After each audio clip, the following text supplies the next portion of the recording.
Good morning, and welcome to another Pebble in the Pond video. This topic this morning is faithful in the least or unjust.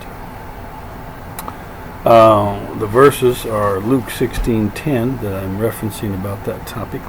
16:10 says, "He that is faithful in that which is least is faithful also in much, and he that is unjust in least is unjust also in much." And if you jump over to 19 and 17, "And he said unto him, Well, thou good servant, because thou hast been faithful in very little, and have authority over 10 cities. And this gentleman was given 1 pound of money, not English pound, of course, but and produced 10 pounds with it by the time his master got back. So there is benefits in producing. But the key here is faithfulness. Okay? Faithful. So I broke it down, of course, like this. The F in faithful is fearfully and lovingly. You can't be faithful to God if you don't fear Him and love Him and understand how that makes you balanced and equipped to honor and serve God. The A in faithful is attaining and applying biblical knowledge. I in faithful is integrity. The T in faithful is to, right? The H is hold to. F is fervent. U is unwavering, and L is loyalty and living for God. So if I read it in a sentence, it'd be faithful. To be faithful is fearfully, lovingly, attaining, applying biblical integrity, to hold to fervent, unwavering loyalty in living for God. On the other hand, unjust.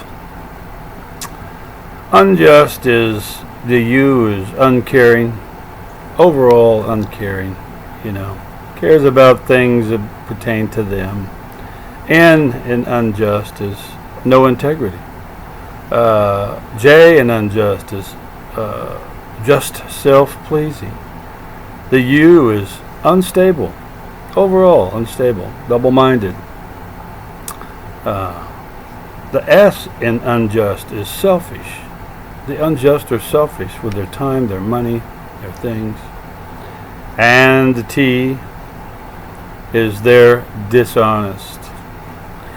In many ways, of course, like some Christians, they think it's okay to speed and it's okay to chew tobacco or smoke cigarettes, or they'll buy a car or vehicle or something and have a different number wrote down to evade paying what is due on the purchase.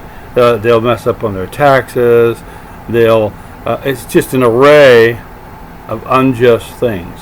See, integrity means, and the speed limit is perfect I'll just use that. If the speed limit says 55 miles an hour, that's the law of the land. And 1 Peter 2:13 says, "Obey every ordinance of man for the Lord's sake." This is a small thing. A seatbelt wearing is a small thing. But what it involves are big things. It involves the big thing of integrity, right? It involves obeying that scripture in 1 Peter 2:13. It involves knowing that scripture, honoring that scripture, because of your loving and fearing God. You don't want to be chastised for that. Now, it's a battle. That's what the fight of faith is applying this integrity and holding on to fervent, unwavering loyalty in living to God from the Bible. So we need to be faithful in the least of the things in our lives.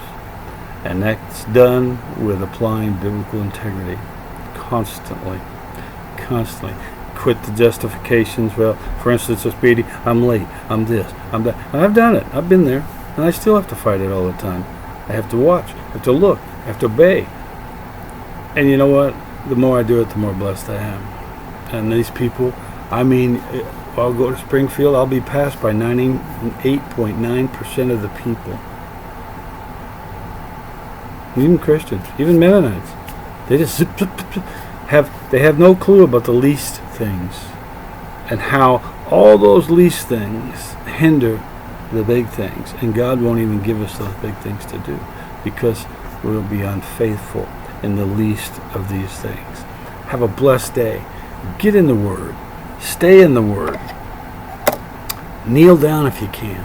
Put your face on the floor. Lay it out to God. Beg for this integrity. Beg for the knowledge and get into the Word and find it and read it and embed it in your mind and soul. Have a blessed day. Shalom Aleichem.